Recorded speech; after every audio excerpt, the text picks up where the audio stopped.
Working with children and young people isn't just about teaching lessons or managing behaviour. It's also about building relationships, supporting emotional development, and helping young people learn from difficult moments.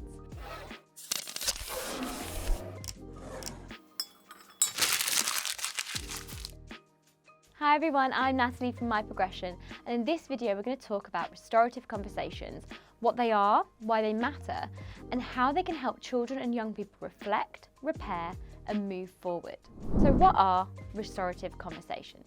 A restorative conversation is a guided conversation that helps a child or young person think about what happened, who is affected, how people were affected, and what needs to happen next to put things right.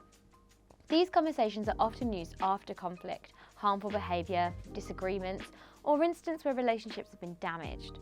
For example, this might be after a pupil has shouted at a member of staff, upset another young person, damaged property, refused to engage, or become involved in an argument. The aim is not simply to get an apology and move on. The aim is to help the young person understand the situation more deeply, recognise the impact of their behaviour, and think about what they can do differently next time. A restorative conversation encourages accountability, but it does this in a way that keeps dignity, respect, and learning at the centre.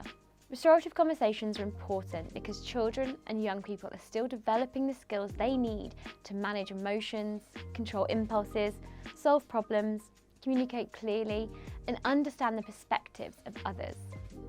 When something goes wrong, they may not always have the words to explain what they were feeling or why they acted in a certain way. Some young people may respond with anger, silence, defensiveness, or embarrassment.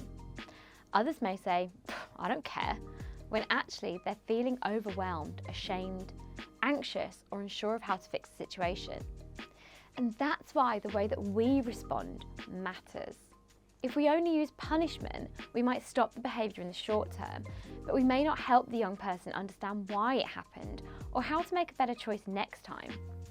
Restorative conversations give young people the chance to pause, reflect, and learn. They can help develop empathy, emotional literacy, responsibility, communication skills, and problem solving. They also help adults understand what might be going on underneath the behaviour. It's important to remember that behaviour is communication. Now, that does not mean that all behaviour is acceptable, but it does mean we need to be curious about what the behaviour might be telling us.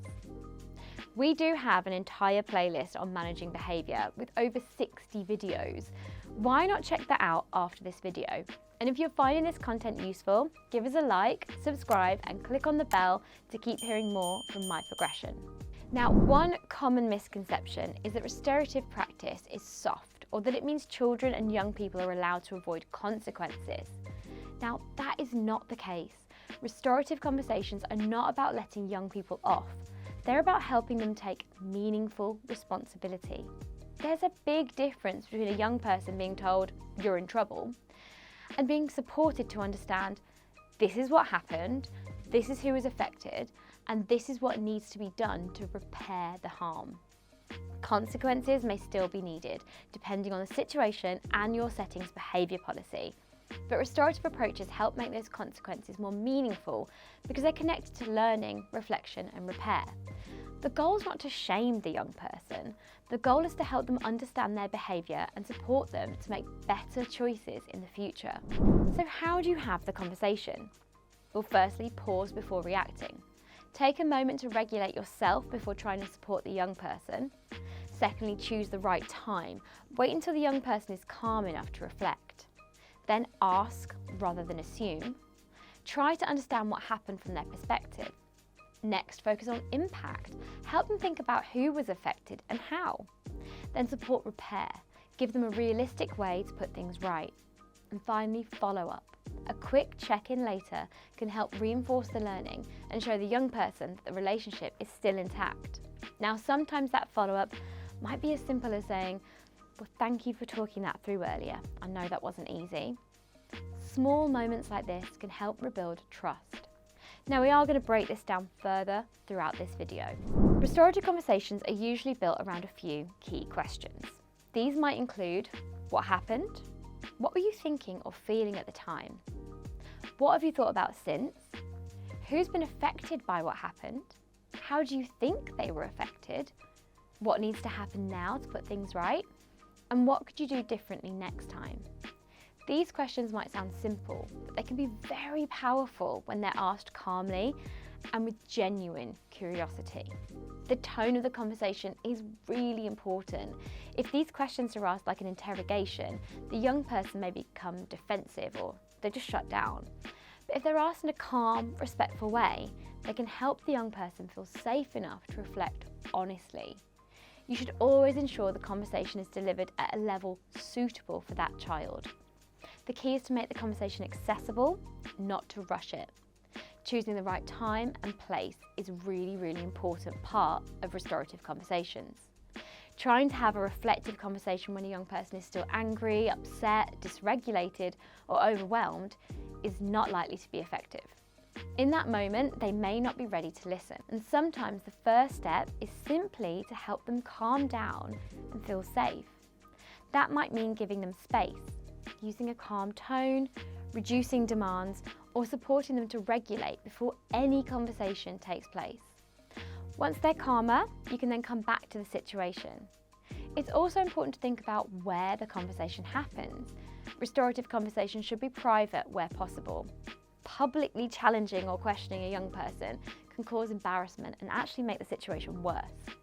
A quiet, respectful space can help the young person feel less defensive and be able to engage more. My Progression is brought to you by Teacher Active.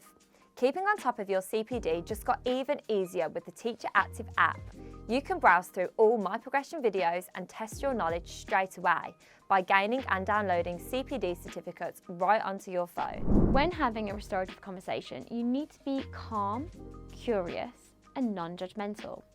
Now, that does not mean that you ignore what happened. It means you approach the situation in a way that keeps the young person's dignity intact. Try to separate the behaviour from the child or young person. For example, instead of giving the message, "you're bad" or "naughty," the conversation should communicate, "that behaviour is not okay, but you can take responsibility and make things right." Sometimes adults can be so focused on explaining what the young person did wrong that they miss the chance to understand their perspective. Now, listening does not mean agreeing with everything they say. It means giving them the opportunity to explain what was happening for them so that you can respond more effectively. You might say, "I want to understand what happened from your point of view." Or, "Look, I can see something was going on for you. Let's talk it through." Or, "We need to talk about what happened, but we're going to do that calmly and respectfully." Simple language like this can help set the tone for the conversation. Repairing harm and rebuilding relationships is one of the most important parts of restorative practice. Repairing harm does not always mean saying sorry, although an apology may be part of it. A forced apology is not meaningful, especially if the young person does not understand why they're apologising.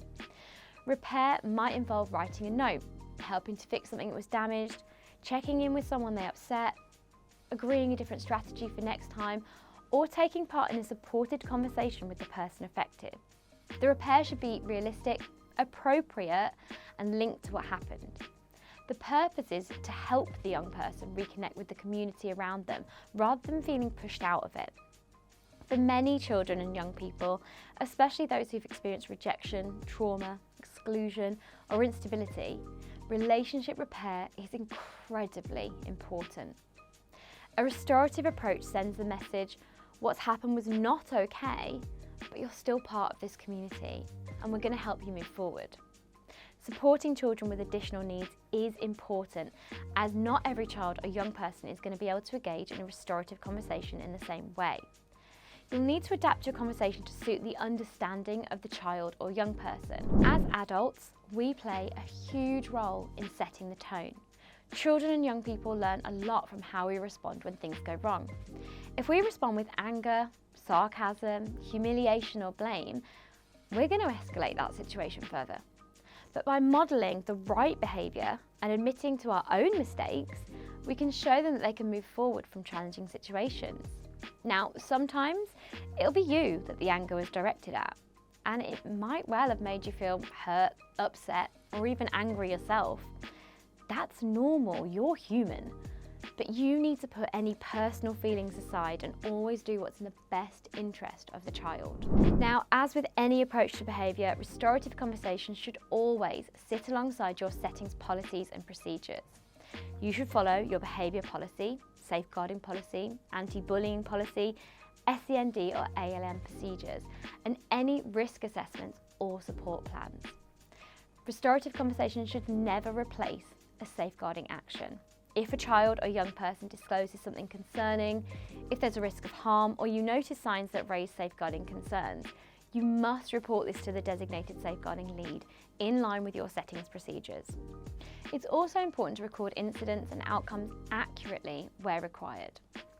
Restorative practice is about supporting reflection and repair, but it must always happen within a safe, professional and well-documented framework. So as you can see, restorative conversations are about so much more than dealing with behaviour. By staying calm, asking the right questions, listening carefully and focusing on repair, we can help children and young people move from conflict towards understanding. As educators, caregivers and practitioners, we all have a role to play in creating environments where young people feel safe, respected and able to learn from their mistakes. I've been Natalie from My Progression, and let's keep your career in motion.